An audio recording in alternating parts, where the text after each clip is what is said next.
Put your sauce right at close range. All right.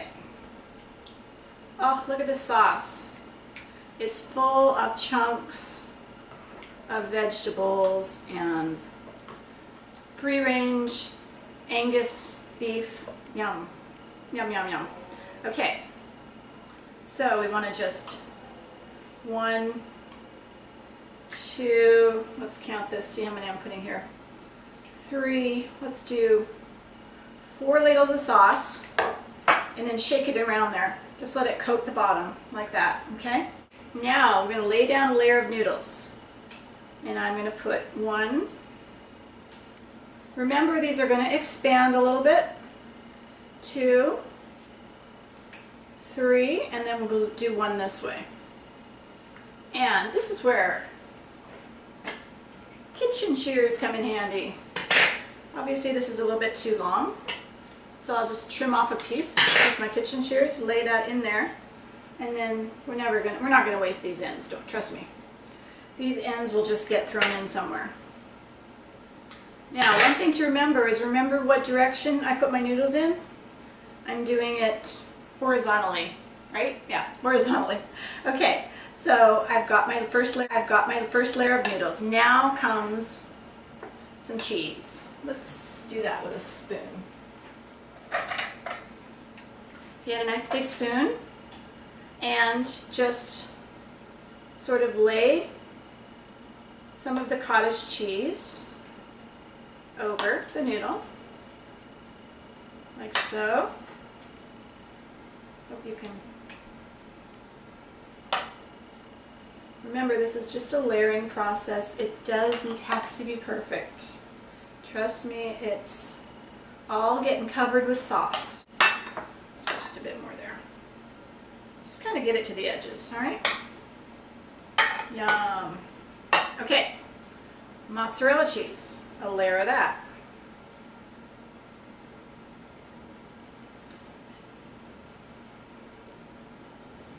Then I'm going to put a sprinkling of the Parmesan over this cheese. So we got 3 different cheeses going down here.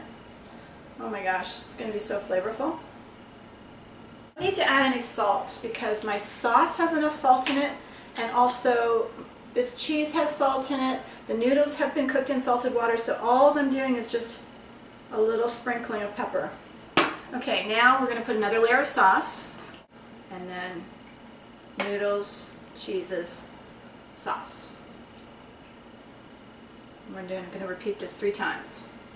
Hopefully I've got enough sauce for all this. I think I do. Alright. So, just shake it a little bit.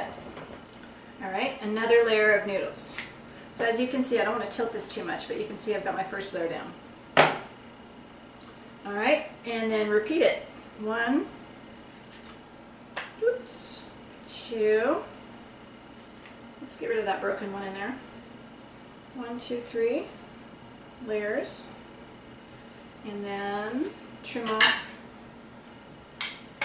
and stick that one in. Okay, now another layer. You can go a little less with the cheese on this layer.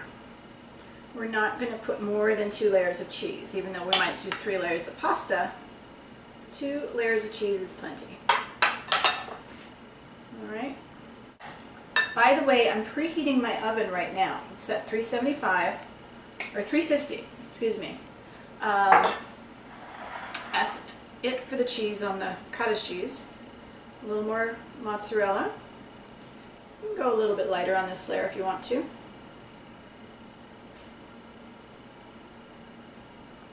Just make sure it's sort of evenly distributed. It's okay to overlap, don't worry about it. Alright, let's just finish that off like that. Okay, and then finally, instead of now cheese, you're going to put the sauce again, and then you're going to garnish it with more grated cheese. Okay, so here's what your lasagna should look like so far. I've got the 3 layers of pasta, And I'm finishing off now, I'm going to ladle some sauce on there and finish it off with some grated mozzarella and Parmesan cheese. Right now, I'm going to stick this in the 350-degree preheated oven for 45 minutes until you see it bubbling, and the cheese should be nice and melted and brown on top. So 45 minutes is usually enough time, and then we'll take it out and I'll show you how it turned out.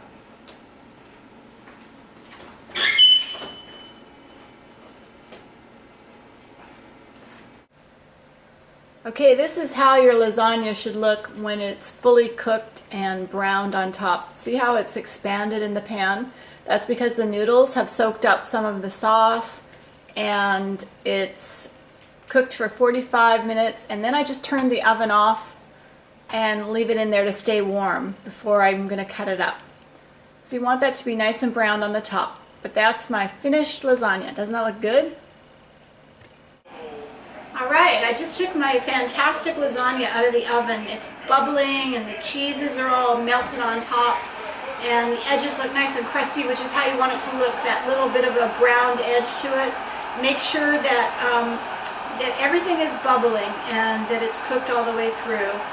Usually 45 minutes is enough time. And then the other tip I want to give you is when you take it out of the oven, be sure to let it sit for 10 to 15 minutes. Don't worry about it cooling down a little bit, because lasagna is just so much better when it's kind of medium warm, not super boiling hot. You want to be able to taste the flavors of all the vegetables and the layers of cheese in the pasta, and also it will cut into nice squares when you give it a chance to set. So make sure you do that, and if you would like the recipe for Heather's Healthy Lasagna, please tweet me at starcandymom, and I'll be happy to send you the recipe. And if you also have a product that I've mentioned in this recipe, please tweet me and let me know how you liked my recipe.